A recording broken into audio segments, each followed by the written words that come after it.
they are constantly being worked on by developers, and unless the developer, completely screws the pooch, they're going to make the game better over time. But I think Star Wars Galaxies is possibly the case in point. I don't know if that's the only example of it going wrong. Yeah, they introduced a whole new system and basically screwed it completely. And it's something that can happen. But generally speaking, most games. So generally speaking, they get better and they get more refined, more content, more balanced, and this goes on and on. And Blizzard are really good at that kind of thing. I mean, all their games turn out to be very balanced, well supported, and all that kind of thing. But that said, people are getting. I mean, World of Warcraft was never pretty, and it's not getting any prettier with age. No. And I mean, so obviously when it came out, it had the appeal, anyone could run it, and that was 2 or 3 years ago. So now it's looking a bit dated. Age of Conan's a whole new world, new system, and all that. So I think there's enough in Age of Conan, and it's not. What about the combat as well? Is that because it's tell me about Conan's combat system, because obviously it's a bit gimmicky, actually. Is it? Because it's supposed to be a bit more involved than obviously WoW is a bit of a click fest. Well, it's worth bearing in mind that the actual method of execution of both combat systems is, barring a couple of exceptions in Age of Conan, like for instance, you can do first-person shooter-style aiming if you're using a crossbow or whatever. But I mean, the general premise is you will still have to walk up to a bad guy and press number keys until he falls over.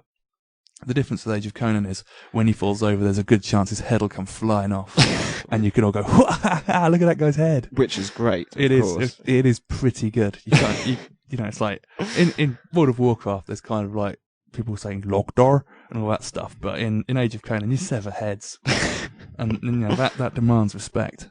But that said, in terms of actually playing it, I mean, there's different. You've got to think about it differently. The abilities work in different ways. They do different things, and the way the game is balanced plays differently from World of Warcraft. So it's not like you can just like transfer everything you learned about World of Warcraft and play Age of Conan.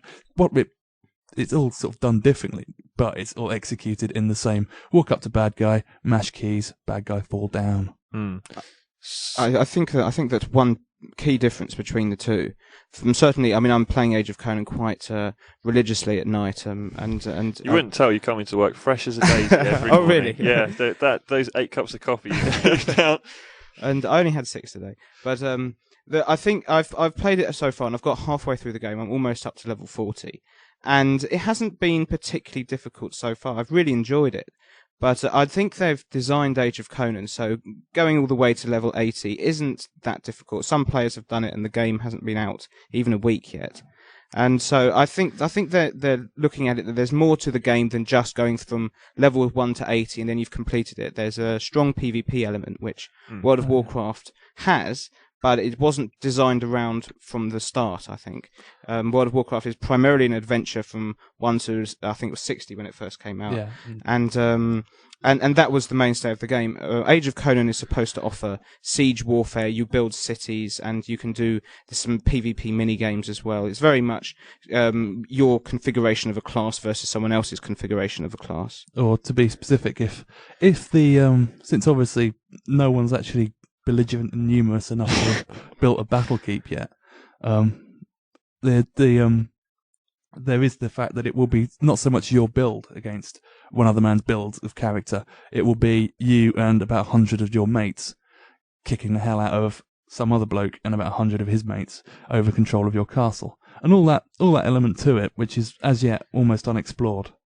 It does look very promising. Okay, right, that's good. Well, so Age of Conan gets a thumbs up, I guess, in the film review sense from us here. While we're actually on the subject of Age of Conan, I've got something quite interesting for you all to listen to now. It's actually an interview between the game director of Age of Conan and the BBC's Adam Rosser.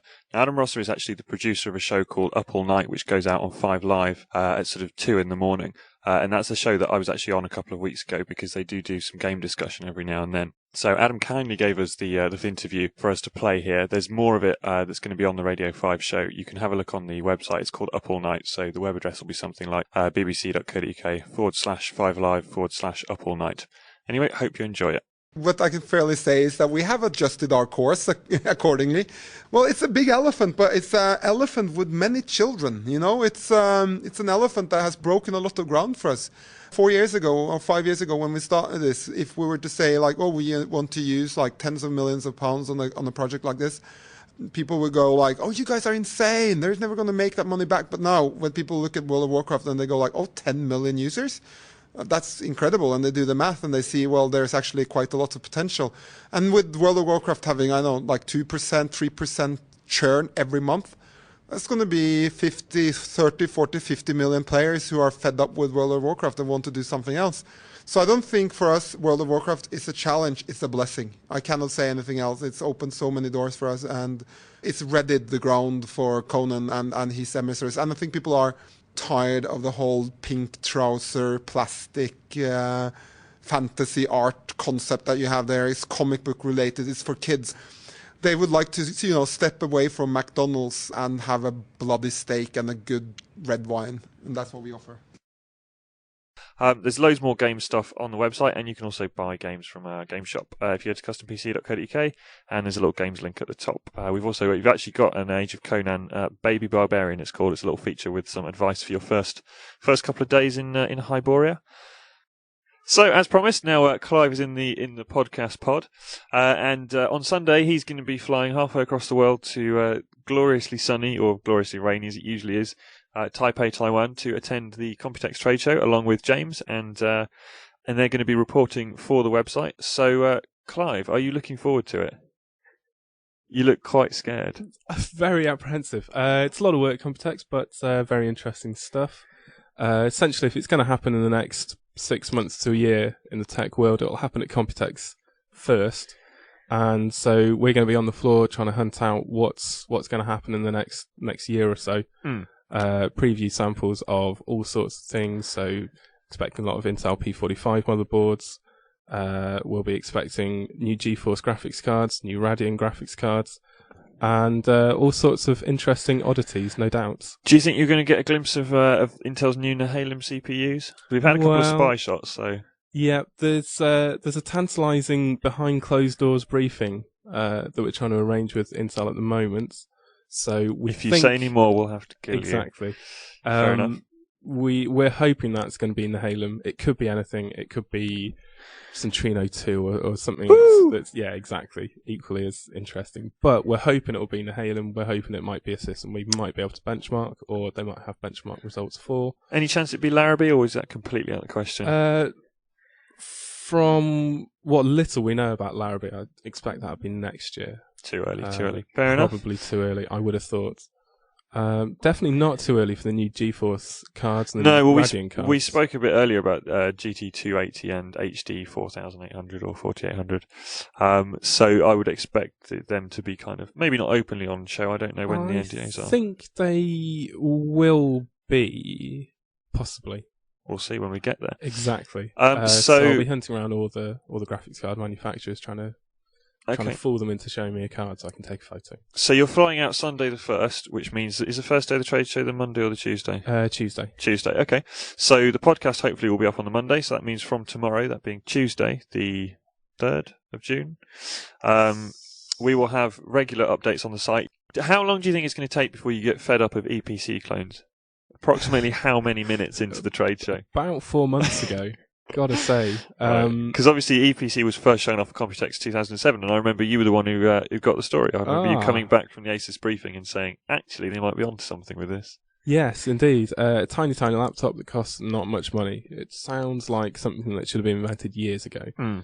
And strangely enough, once ASUS said, "Hey, look, we've got this tiny thing. It doesn't cost much money," everyone else went, "Oh, that's a pretty good idea. That's a good idea. We should do one of those." Yes. I imagine ASUS will be milking their EPC for as much as it's worth, so different size screens, better specs, things like that. Windows XP versions, I think, are already out, actually. Yeah. Well, there's the desktop one as well, presumably, is also going to be the e-box. Which will probably be another rubbish, really downgraded PC that runs some sort of stripped down version of Linux. And it'll cost you about 50p. 4p, yeah, exactly. So since people listening to the podcast are kind of doing it, I think, because they want a little bit of behind the scenes info, do you want to talk a little bit about what the show and the days are like? You know, a bit more in detail, not the tech. I mean, is it quite I don't know how interested people are in the Computex kind of. Day in the life of a journalist rushing around frantically trying to dig out Yeah, news well, stories. something about the size, because I don't think people really sort of